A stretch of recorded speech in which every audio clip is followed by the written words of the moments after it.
صاحب انڈیا سے پوچھتے ہیں اور وہ یہ پوچھ رہے ہیں جی کیا رات کو سوتے وقت عورتوں کو بال چھپا کر سونا چاہیے؟ کہتے ہیں کہ شیطان بالوں سے کھیلتا ہے، اگر گھر میں کوئی نہ ہو تو عورت بغیر دوپٹے کے کام کاج کر سکتی ہے؟ دو الگ الگ سوالات ہیں، تو آپ پلیز۔ بسم اللہ الرحمن الرحیم۔ رات کو بال چھپا کے سونا ضروری نہیں ہے خواتین کے لیے۔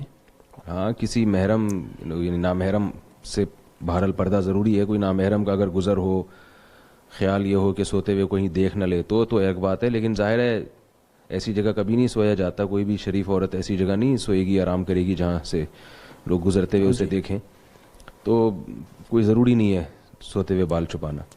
دوسرا، گھر میں اگر کوئی نامحرم نہیں ہے تو سر کے بال کھول سکتی ہیں، البتہ عادت اسی کی ڈالنی چاہیے۔ اچھے خاندانوں میں یہ رواج ہوتا ہے کہ خواتین سر پہ چادر رکھتی ہیں، دوپٹہ یا چادر رکھتی ہیں، یہی حیا کے زیادہ قریب ہے اور اسی کو رواج دینا چاہیے، لیکن یہ کوئی فرض واجب نہیں ہے۔ یہ جو آپ رعایت دینے کے بعد یہ کہتے ہیں نا اچھے خاندانوں میں، تو رعایت ختم ہو جاتی ہے۔ ٹھیک ہے، بہت شکریہ۔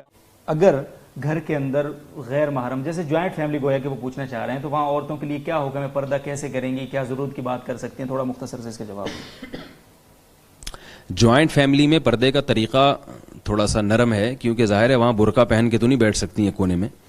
جوائنٹ فیملی میں پردے کا طریقہ یہ ہے کہ دیور یا جیٹھ وغیرہ کا گزر ہو، پہلے تو سر پہ چادر رکھیں۔ اگر نامحرم مرد گھر میں ہیں، سارا دن تو مرد گھر میں نہیں ہوتے، جب پتہ ہے کہ جیٹھ یا دیور وغیرہ گھر میں گھوم رہے ہیں، آزادانہ گھوم رہے ہیں، تو سر پہ چادر رکھیں۔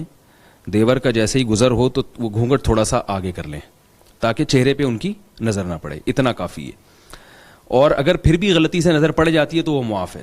ہمارے حضرت مفتی رشید احمد صاحب فرمایا کرتے تھے غلطی سے 100 دفعہ بھی نظر پڑ جائے تو وہ اس میں کوئی گناہ نہیں ہے، اس میں پریشان نہیں ہونا چاہیے، کیونکہ شریعت نے جس کا مکلف بنایا ہے اتنا ہم کر رہے ہیں۔